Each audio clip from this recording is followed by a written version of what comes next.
بسم اللہ الرحمن الرحیم۔ شروع اللہ کے نام سے جو بڑا مہربان اور نہایت رحم والا ہے۔ محترم ناظرین، السلام علیکم۔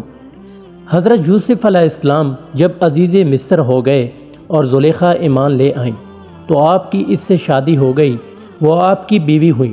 لیکن اس دوران حضرت یوسف علیہ السلام کو احساس ہوا کہ حضرت زلیخا آپ سے دوری کو پسند کرتی ہیں اور کنارہ کش ہونے کی کوشش کرتی ہیں۔ آپ اگر اسے دن میں بلاتے تو وہ رات کے وعدہ سے ٹال دیتی تھیں، اور جب آپ رات کو انہیں بلاتے تو وہ وعدہ روز سے بہلا دیتی تھیں۔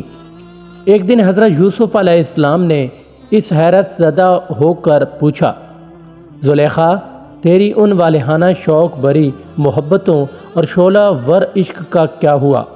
جناب زلیخا نے عرض کیا، اے اللہ کے نبی، مجھے جب تک تیرے رب کی معرفت نہ تھی اور میں اپنے پروردگار کی محبت سے ناآشنا تھی تو مجھے آپ سے محبت اور دوستی تھی، لیکن جس دن سے میں نے اپنے رب ذوالجلال کو پہچانا ہے تو آپ اس کے علاوہ سب چیزوں کی محبت کو دل سے نکال دیا ہے۔ مجھے اس ذات کے مقابل کچھ اچھا ہی نظر نہیں آتا۔ قرآن مجید میں سورہ بقرہ کی آیت نمبر 165 میں ارشاد ربانی ہے، اے ایمان والو کی تمام تر محبت خدا سے ہوتی ہے۔ محترم ناظرین، جب انسان کے دل میں اللہ تعالیٰ کی خالص محبت پیدا ہو جاتی ہے تو وہ دنیا کی محبت کو دل سے نکال دیتا ہے اور صرف اللہ تعالیٰ کی ذات کے ساتھ ہی لو لگاتا ہے۔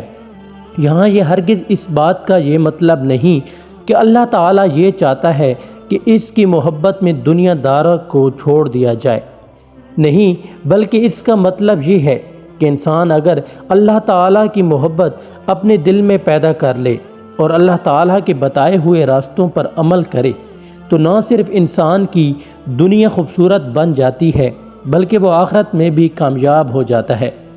اللہ تعالیٰ ہمیں اپنے بتائے ہوئے راستے پر چلنے کی توفیق عطا فرمائے، آمین۔ امید کرتا ہوں کہ آپ کو آج کی ویڈیو اچھی لگی ہوگی۔ اگر آپ کو ہماری ویڈیو اچھی لگی ہے تو ویڈیو کو لائک کریں اور مزید اس طرح کی ویڈیوز کو دیکھنے کے لیے ہمارا چینل سبسکرائب کر لیں۔